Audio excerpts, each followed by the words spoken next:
macam-macam hukuman. Nah, untuk pembelajaran pada pagi hari ini kita akan membahas mengenai makanan yang halal dan juga baik. Nah, tujuan dari pembelajaran pada pagi hari ini yaitu sehingga nanti kalian itu dapat memahami serta menerapkan prinsip-prinsip dalam memilih makanan yang halal dan baik sehingga dapat dikonsumsi dalam kehidupan sehari-hari, dikarenakan nantinya makanan-makanan tersebut yang kita konsumsi itu dapat menjaga kesehatan tubuh kita. Selanjutnya, apakah makanan yang halal dan baik itu perlu dikonsumsi?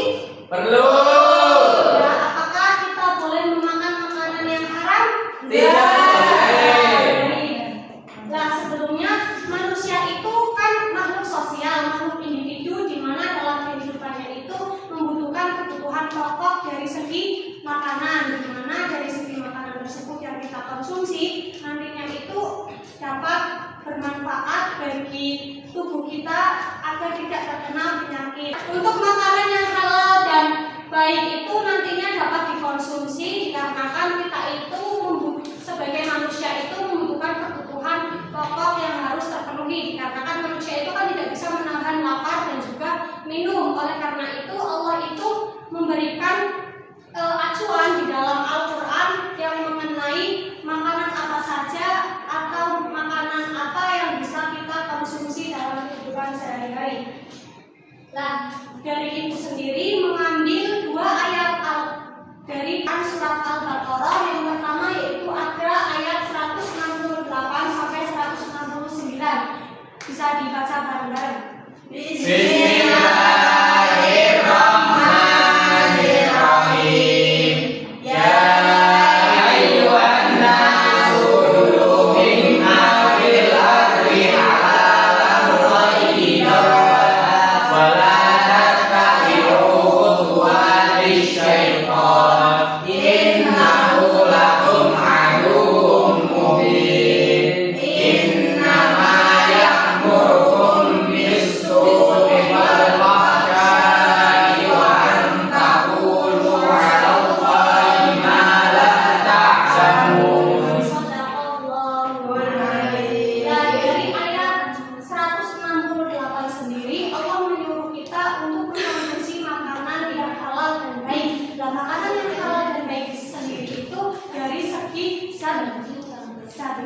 Proses memasaknya ataupun dari segi mendapatkannya.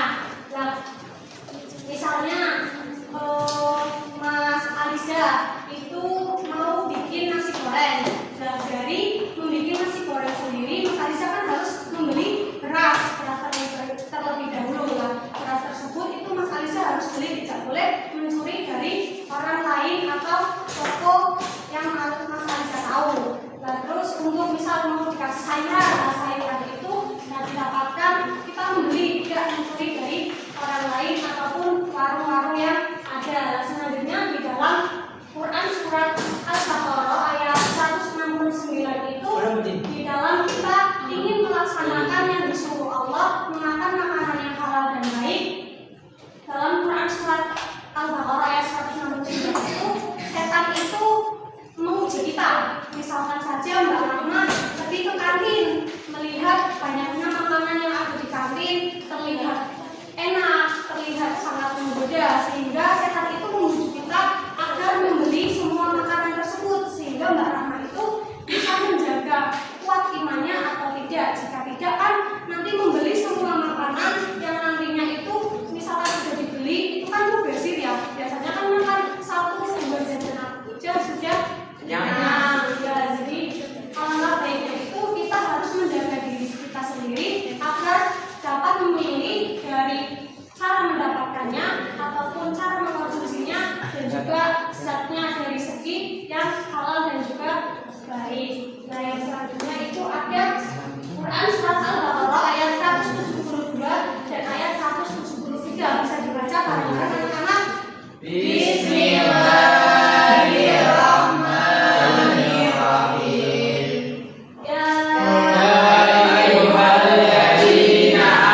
Innama harrama alaikumul maitata wad dama wa lahmal khinziri wa ma uhilla bihi li ghairillahi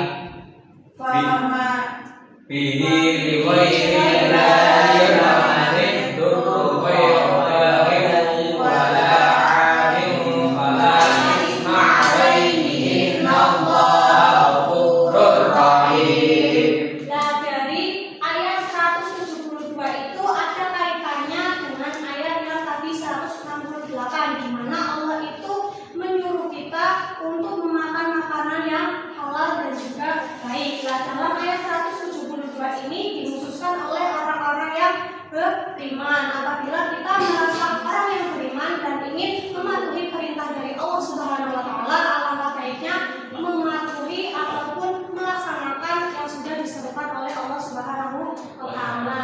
Dan selanjutnya itu ada ayat 173 di mana kita itu dilarang memakan makanan yang haram.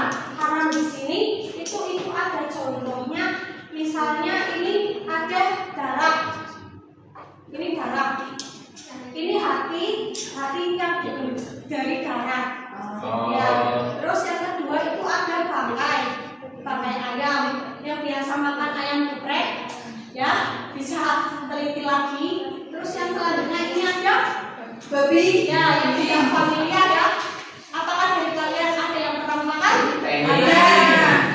Kayaknya pasti enak ya, tapi tidak boleh dilakukan oleh orang-orang yang beriman. Nah, untuk yang tadi di Quran surat Al-Baqarah yang pertama ayat 168 dan 169 itu diperuntukkan oleh orang yang Islam itu untuk mengkonsumsi makanan yang halal. Biasanya dari kalian sendiri kan lebih suka membeli makanan-makanan instan, ya seperti mie goreng itu atau makanan-makanan yang lain. Itu harus dilihat dari label halalnya atau ada tulisan Majelis Ulama Indonesia. Paham sampai sini? Paham. Ya, jadi semoga untuk penjelasan itu bisa bermanfaat dan juga bisa dipahami serta nantinya dapat diterapkan dalam kehidupan sehari-hari. Untuk selanjutnya ya, Ibu ada 4 gambar makanan.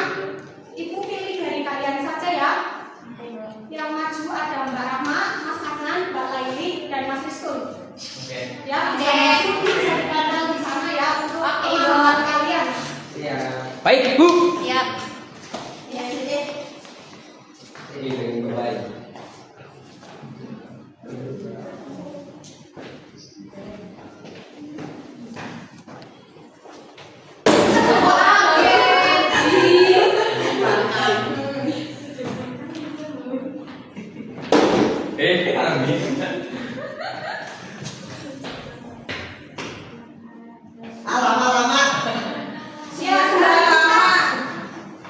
sembari kita menunggu Mas Rizkul, jadi ini tadi Mas Adnan dan juga Rahma, ya. Jadi ini ada gambar roti isi daging cincang, tetapi dagingnya itu dari bahan babi, sehingga itu menjadi haram. Yang kedua itu ada sayur sop, di mana sayuran itu didapatkan dari hasil mencuri, berarti haram. Yang selanjutnya ada mie goreng telur dari bahan yang terpilih dan berkualitas baik, sehingga menunjukkan selanjutnya ada nasi goreng telur dengan bahan yang diolah dan didapatkan dengan cara yang benar, berarti masuk dalam kategori sudah paham ya sampai sini anak-anak? Sudah. Baik, untuk selanjutnya Ibu akan membagi kalian menjadi 2 kelompok, di mana kelompok dari Mbak Arin sampai Mbak Lutfi itu kelompok yang pertama, dari Mbak Rahma sampai Mbak Laili kelompok kedua, sehingga nanti setelah diskusi kalian itu maju untuk mempresentasikan hasil diskusinya salah satu perwakilan kelompok. Bisa dipahami? Bisa.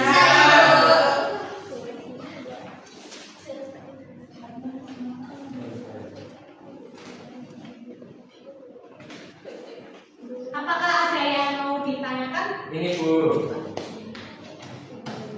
Ya itu gimana Bu? Terima kasih.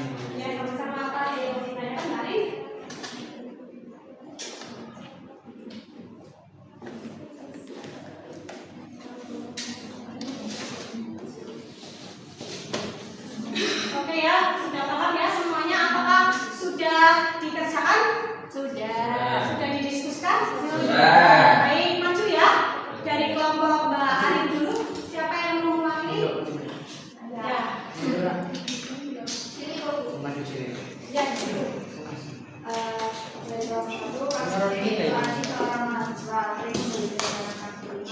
berupa bakso goreng yang dijual di dekat kampusnya. Penjualnya tidak halal dan Andi tidak mengetahui asal usul daging yang digunakan.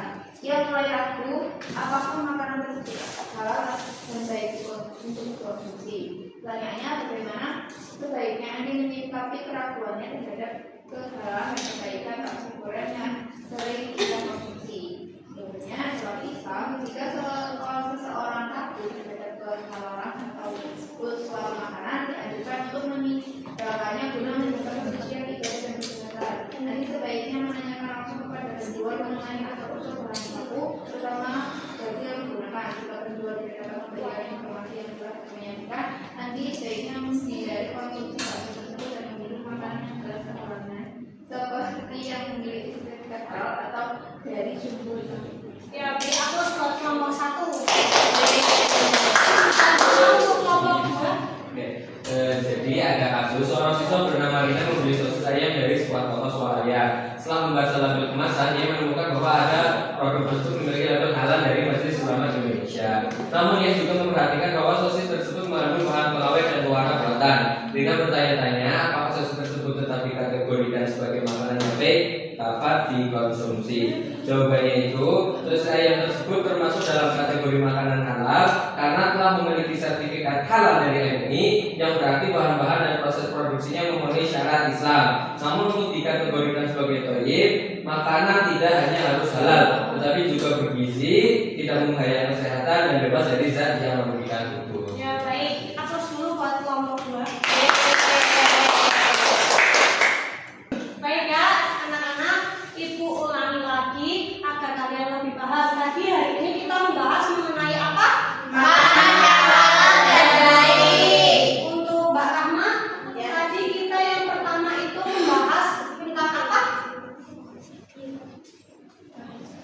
Quran surah ayat 168 sampai 169. Ya, yang selanjutnya Mbak Cahya, kita tadi yang kedua membahas mengenai apa?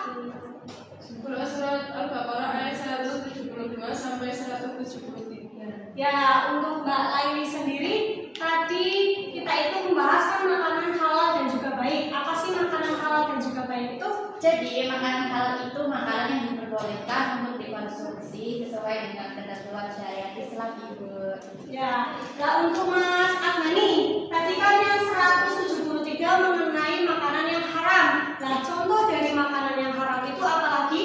Makanan yang diperoleh dengan cara yang tidak sesuai dengan syariat Islam, terus juga makanan yang zatnya itu sudah haram seperti babi dan bangkai. Ya, untuk Mbak Lutfi bisa sebutkan contohnya lagi selain babi dan bangkai. Ya, darah. Ya, benar. Oke, udah paham semuanya ya anak-anak? Sudah, Ibu. Kita beri aplaus semuanya untuk hari ini. Ibu akan menutup pembelajaran pada pagi hari ini dikarenakan jamnya sudah habis ya anak-anak.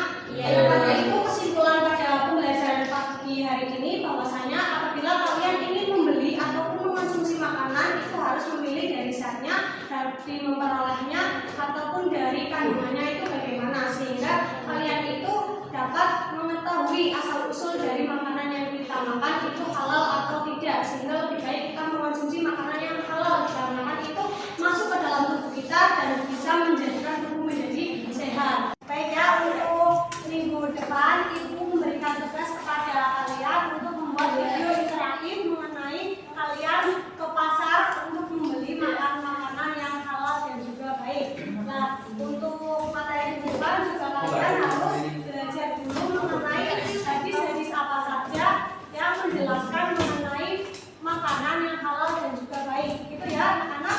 Boleh. Sudah paham? Sudah.